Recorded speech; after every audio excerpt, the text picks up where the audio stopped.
Hi guys, this is Dan from Magic Pachinko Restoration with another short video on a vintage pachinko machine. Certainly if you enjoy watching these videos, I would encourage you to subscribe.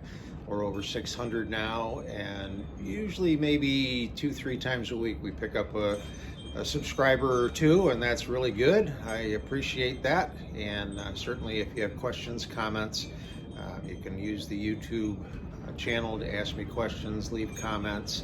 I like to hear the stories of other people's machines, so on and so forth. And before I actually show you the machine, I'd like to take a quick second here to say thank you to some people.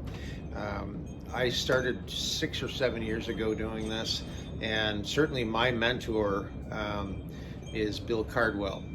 He's out of Tulsa, Oklahoma, runs vintage pachinkos and pachinko restorations.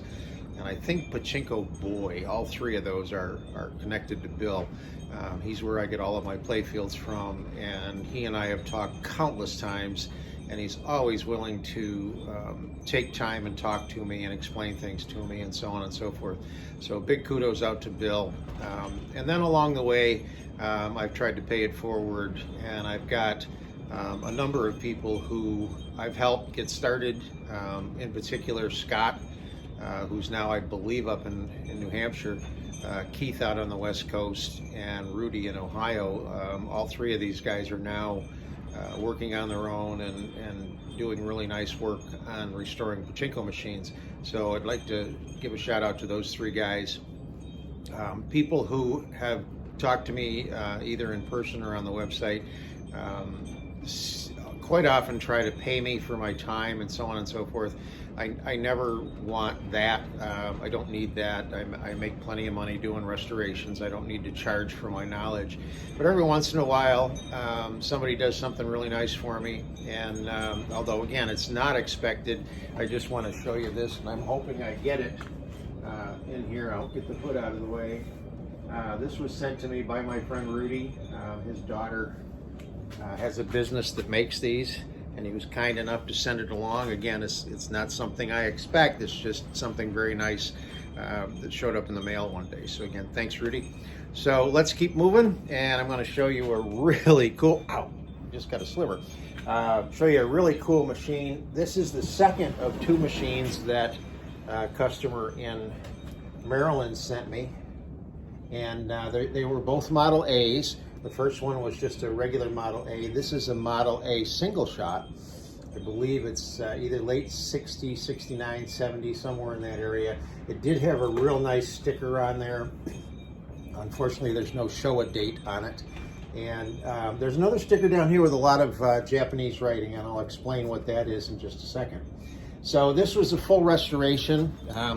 The play field on both these machines were so bad that we couldn't even tell what the original should have looked like, but that's the original play field. Pretty rough. A lot of water spots, a lot of water damage on the board.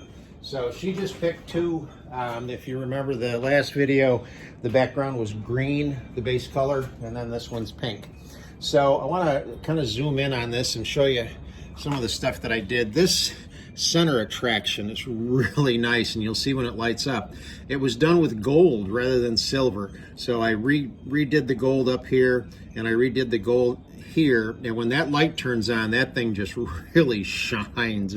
It's a really nice center attraction. It's got the ball out light here, and down here is what I call the reserve light. There's three lights on this machine: the jackpot, the ball out, and then the reserve light, and we'll explain that when we actually get the machine up and running. So this is a single shot. You have to put a ball in here and then launch the key, and then this is part of the reserve chamber, so we'll talk about that in a minute. Another thing, if I can get my camera here down where I want it, that I did, that I was real pleased with, is this is aluminum. Excuse me. And this had been white. There wasn't much left.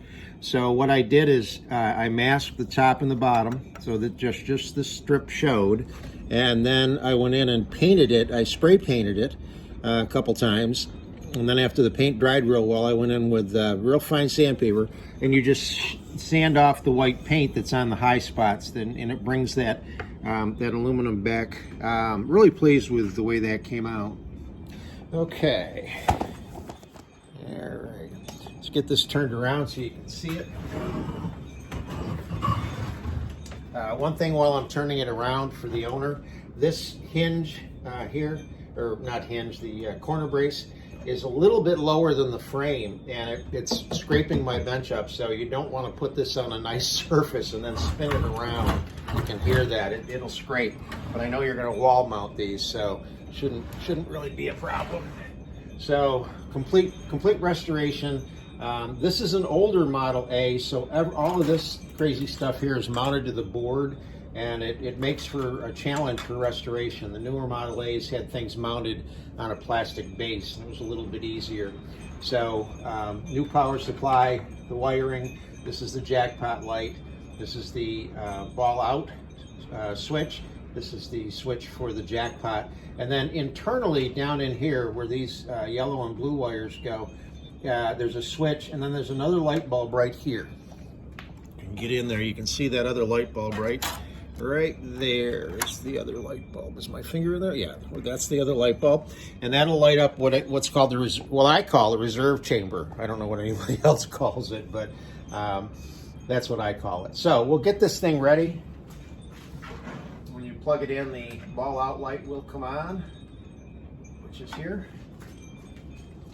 And the nature of the older machines and the tin parts, as good as you try to get them clean and get them back, sometimes they're a little cranky. This one is a little bit cranky here, and I'll explain what you need to look for. But this is the ball dump over here. This right here is the ball dump. This is a little bit different than you've probably seen before. These need to be closed. If they're open like that, it moves those fingers out of the way and lets the balls dump. So you want to make sure that these are closed before you start to load balls in. This is a lock. When this gets put, I don't have my glasses on, so I can't see the hole. Oh, it's right there. Yeah, sure. Maybe it is. There it is. Put it in the hole like that, and then you can't lift the glass release. So that's what that is. That's a parlor thing. Okay. All right. So good there. Yep. All right. Handful. So the nature of a Model A, they're going to go from here down and down. And they'll continue to go into the center chamber until there's enough. And right now there's enough. This has stopped letting the flow go. But again, this is just a little quirky, but if you notice, the ball out light is still lit. So you want to continue to fill this hopper until this is completely full, and the weight shift pushes this down, and it's very important with a single shot. So you really want to load this up and make sure it's full, and there's nothing that says you can't dump a bunch of balls in here also. All right, so it won't hurt. With a single shot, or with a Model A, the balls don't come out. They come back in here, the losing balls. So right here, I put my little catch box that a friend made me. You'll need something there if you're going to do a ball drop, okay? So let me get this turned around and I'll show you how this works. This is a tough machine to win on, I'll admit that. And if you notice, the center attraction light just came on. So let me get in close and you can see how pretty that center attraction light is. Now there's a reason for that. And I made an executive decision. This is controlled by a leaf switch. Two brass tabs just touch each other. The proper way to set them is get them as close as possible so that it doesn't take much to activate them, especially with the jackpot. The closer they are, the longer the jackpot light will come on as the seesaw pushes against it. I'll show you how to change that, but right now it's kind of touchy. The leaves are so close together. but it's nice because when the seesaw does tip, it leaves that light on for a long time. So if you see that light come on occasionally all by itself, don't worry about it. It's just the nature of those two leaves are very close together. But if you don't like that, I can show you how to change it. Okay, so with a Model A, you have to have enough balls in it, and when you do, there's a little chrome cover covering this. It'll lift up out of the way, which is the case right now. The chrome cover's up out of the way. You can see the jackpot chamber in here. So you're going to put a single ball in. It drops onto the launch ramp. You just pull back and launch it, and then put another ball in and launch it. Now, admittedly, this is not an easy machine to win on. It's got 4 pay pockets. It's got the center attraction, but it's got 4 pay pockets and only the one tulip. And the location of the tulip is more set up for the ball to go straight through rather than coming in on an angle. So this is not an easy machine to win on. I don't want to set your expectations up too high that you're going to have a lot of wins on this machine. I've got the spacing of the nails set so that we hope to win as often as possible, but this one's tough.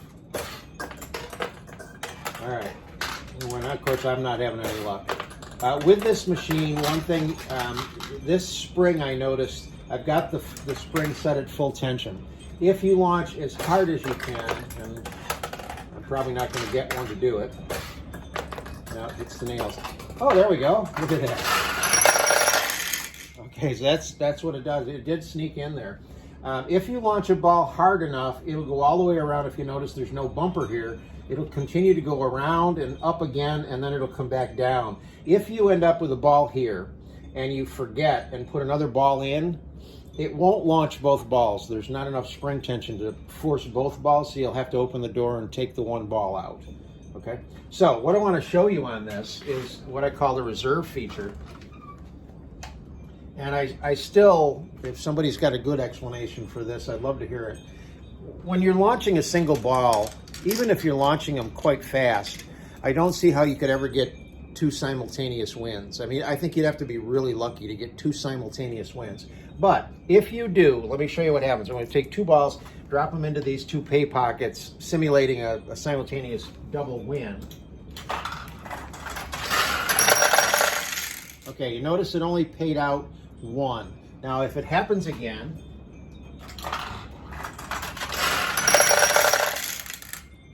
this light comes on. Now, actually, the light should have come on the first time. But again, it's one of those real touchy situations where I didn't want to mess with it because it works just fine. It takes on 2, and then if we do it again, you can see the light flicker. Now, what actually happens internally is the first ball goes into the end of the seesaw. The second ball is right next to it. When the seesaw tips, there's another area right in here that the second ball goes into, and then when the seesaw comes back up, it lets that ball go into this reserve chamber, and it just sits there with the light on. It will hold 3 balls. So before you actually were to cash out to take your winnings, you need to push down on this. You kind of give it a little pop,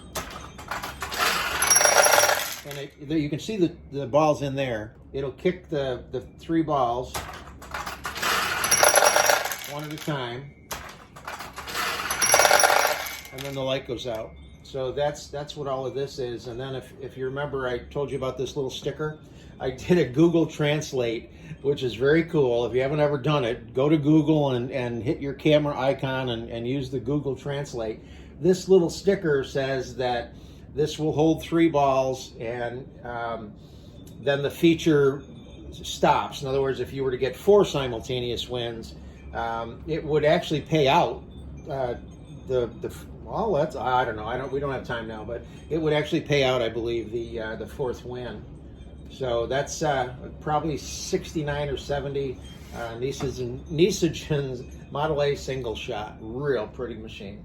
Hope you like it.